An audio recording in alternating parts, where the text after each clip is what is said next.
적반하장 같은 국회 해산을 하고 선거를 새로 하죠. 그 사람들을 왕창 낙선을 시켜버렸어요. 총리가 그 고위직 공무원들의 그 인사 권한을 저는 이제껏 컴퓨터를 써본 적이 없어서 이렇게 다 잘린 거군요.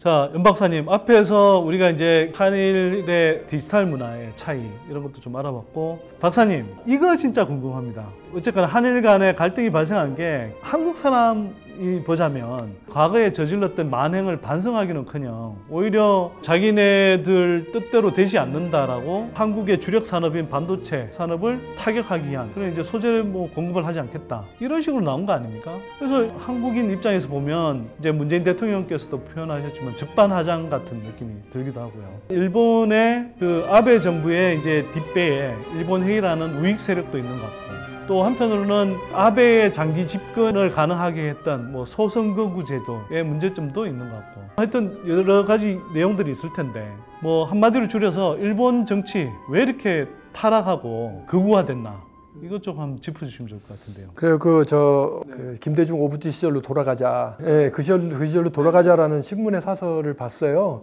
미래의 지향적 관계를 발전시켜 나가는 데 합의하였습니다.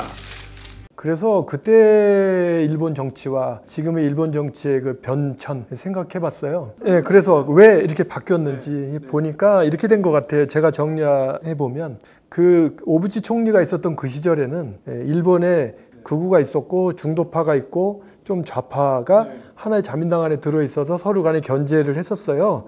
그래서 상식적인 얘기가 우리하고는 통했던 거고, 그래서 오부지, 김대중 이런 선언도 가능했던 거라고 저는 생각을 해요. 오부치 총리가 그 당시 자민당 안에서는 상대적으로 좀 온건파였죠. 예, 온건파였죠. 그래서 성향이 그래도 예, 그래서 이제 그때 당시에는 누군가가 그 우익적인 목소리를 내면 또 반대편에도 덮어주기도 하고 이렇게 정리가 돼서 서로 간에 얘기가 잘 왔죠. 근데 그런 자민당이 그 오랜 장기 집권 끝에 부패라든지 여러 가지 문제들이 발생했을 거 아니겠어요. 그런 걸 타고 태어난 사람이 고이즈미 준이치로 총리였었죠. 네, 그 사람은 정확하게 그 파벌도 없고 백도 없는데 오로지 본인 스피치하고 본인의 역량 가지고 총리가 된 사람이에요. 그러니까 기존의 자민당 파벌에 속하지 않았었죠. 의존하지 않고. 그러다 보니까 자신이 있잖아요. 그래서 본인이 이제 그 총리직을 수행을 하는데 자꾸 파벌의 영수들이 왔고 방해를 놓을 거 아니겠어요. 네가 우리 말 안 들으면 안 do아준다. 일본의 경우에는 그 총리가 취임을 하게 되면 그 대신 자리도 나눠주잖아요. 파벌의 3개, 4개 이렇게. 그 말을 안 들으니까 반발했을 거 아니겠어요. 그리고 고이즈미 총리가 그때 내세운 정책이 우정민영화라는 큰 게 있었어요.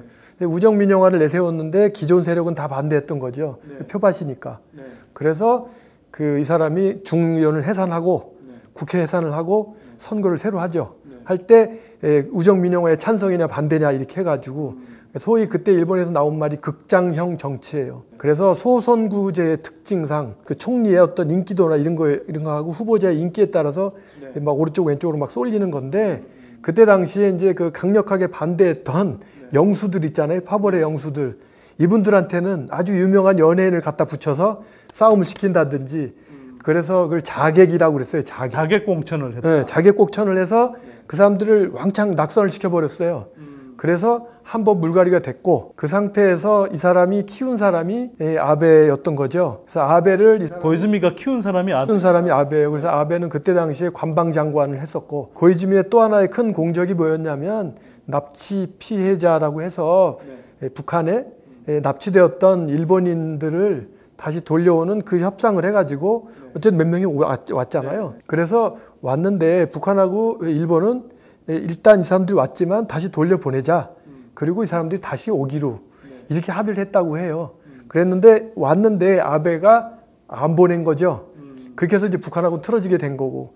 그러면서 이 사람은 돌려보내라 하면서 이제 일본의 우익의 정서를 자극한 거죠.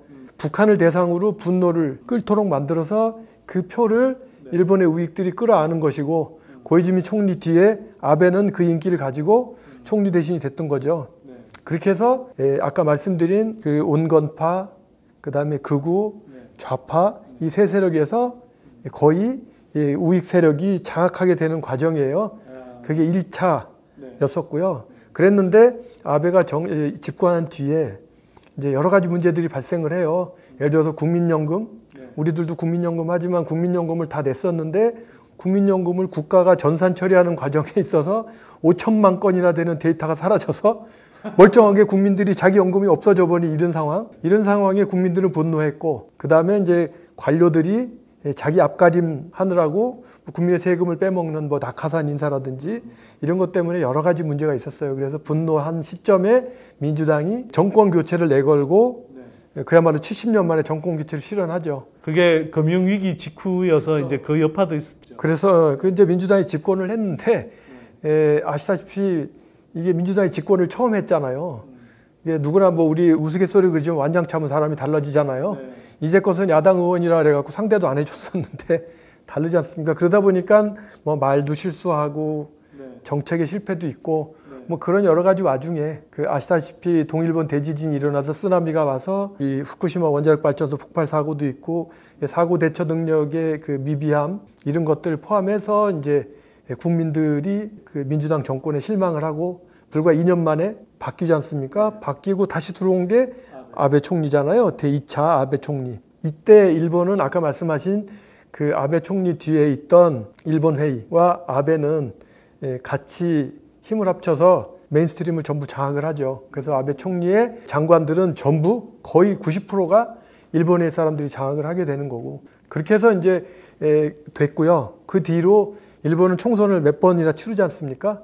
치르면서 그때마다 자객공천이라든지 이런 것들을 해서 이게 소위 보수, 온건 이런 사람들은 다 걸러내버리고, 일본은 그 전까지는요 이렇게 돼 있었어요. 각 부처에 차관회의라는 게 있었어요.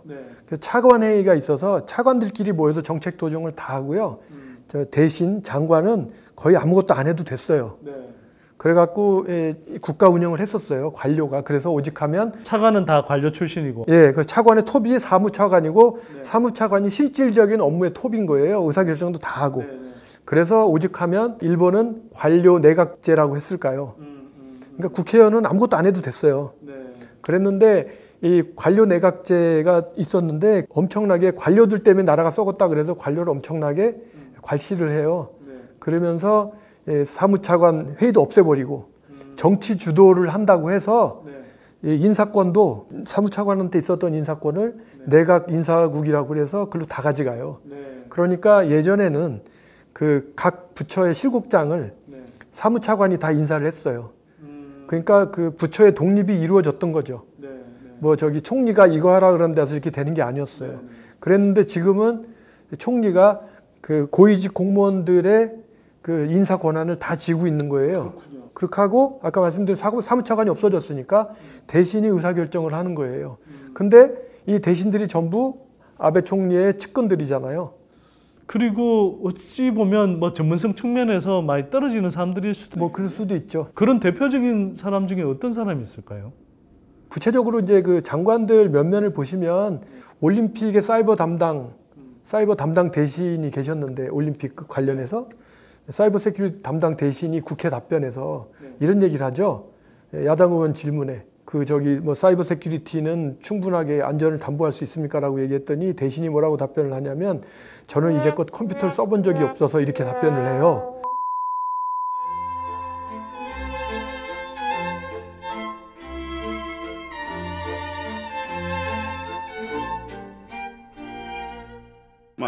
그래서 USB가 뭐냐고 물어보니까 그게 뭐냐고 되묻고요. USB도 모르는 거죠. 그래서 그게 일본 내에서 엄청나게 화제가 됐던 적이, 사이버 세큐리티 담당 대신이 컴퓨터를 써본 적이 없다. 그래서 왜 써본 적이 없으니까 다 부하들이 했다. USB가 뭐냐, USB가 뭔지 모르고. 그 우스운 얘기로 그 어떤 국회의원이 나한테 이런 얘기를 했어요. 그때 그분이 대답을 잘 못했다. USB를 물어봤을 때 내가 USA는 아는데 USB는 모른다라고 하면 농담으로라도 넘어갔을 텐데 그거를 USB가 뭐냐고 얘기를 해서, 뭐 이런 어떤 그 전문적인 지식을 가지고 국회의원이 되고 장관이 되는 게 아니고요. 일본은 정치인으로 처음부터 커요. 대한민국은 전문가가 입성을 많이 하잖아요. 근데 일본은 그런 분야의 전문가라기보다는 정치를 잘하는 사람들이. 근데 이제 그게 예전에는 관료 내각제라고 해서 관료들이 튼튼하게 그 실력을 가지고 지탱을 해줬기 때문에 정치만 했어도 돌아갔었어요. 그러니까 이제 관료 내각이라는 게 사실은 유착의 문제도 사실은 있을 수는 있지만 전문성은 있는 거잖아요. 그런 전문성은 있는. 네, 근데 지금은 그게 없는 거잖아요.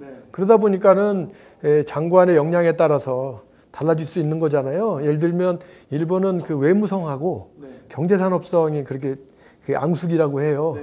저 힐러리하고 트럼프가 붙었을 때 아베 총리가 일본에 미국 가졌습니까? 가서 힐러리만 만나고 오잖아요. 왜냐하면 그게 그때 당시에 아마 그 외무성에서는 힐러리가 당선된다고 했고 경산성에서는 트럼프가 된다고 했다는 것 같아요. 그래서 이제 외무성 말을 듣고 트럼프를 안 만나고 온 거 아닙니까? 그런데 일주일 만에 이게 떡하떡 트럼프가 당선이 되니까 할 수 없이 일주일 만에 그 황금 드라이버를 들고 다시 가서 트럼프를 만난 대단한 사람 아닙니까? 아베상이. 근데 그때 당시엔 그 경제산업성의 얘기였다고 해요. 이런 식으로 아까 말씀드린 것처럼 각 부처가 본연의 업무, 전문성을 살려서 일을 했으면 이번 일도 외교적인 문제는 외교적으로 풀고 경제적인 문제는 경제적으로 풀었을 거라고 저는 생각을 하는데 지금은 어떤 의미로서는 각 부처가 충성 경쟁을 하는 거 아니겠어요? 어쨌든 뭐 그러다 보니까 결국 이번에 보면 외교적인 문제와 경제적인 문제에 있어서 일이 이렇게 커진 거잖아요. 뭐 그런 측면에서 우리나라 국민들처럼 정치에 관심이 있어서 이 나라를 정치가가 망치면 그 추운 겨울에 촛불에도 들고 나가서 싸울 수 있는 이런 열정이 없으세요, 일본 국민은. 그냥 저는 일본 여러분들이 미디어 리테러시가 낮다고 생각하는데 기본적으로 우리가 뉴스를 접하는 게 스마트폰이잖아요, 지금은. 이게 5, 60대 이분들은 아직도 그 가라케라고 해서 이게 폴더폰을 쓰세요. 예? 뭐 이러다 보니까 이분들이 뉴스를 접하는 게 그 종이 매체밖에 없어요.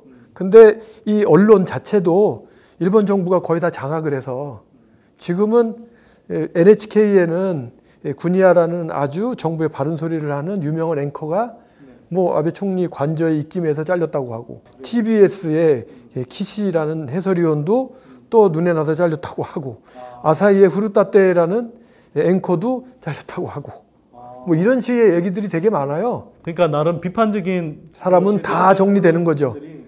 잘린 거군요. 오직하면 아베 정권이 임명한 NHK 회장이 국회에 와서 답변을 하는데 NHK의 그 사명을 이런 걸 물어봤는데 걷다 대고 이분이 뭐라고 그러냐면 공영방송인 NHK가 정부와 다른 목소리를 내서야 되겠습니까? 라는 답을 해요. 그게 말이 안 되는 얘기지 않습니까? 뭐 어쨌든 그런 것들로 인해서 일단 언론도 장악이 되는 상태 그리고 일본 국민의 어떤 뜨거운 열정 뭐 여러 가지 사건이 터져도 관저 앞에 모이는 사람 그렇게 찍어보면 몇 명 안 되거든요. 근데 우리는 우리 촛불하고 비교해 보면 상상이 안 되죠. 일본 분들이 보면 우리가 좀 열광적이거나 거의 미쳤다고 할지도 몰라요. 그런 차이가 있어서 정권의 견제가 안 되는 게 아닌가라고 생각이 들어요.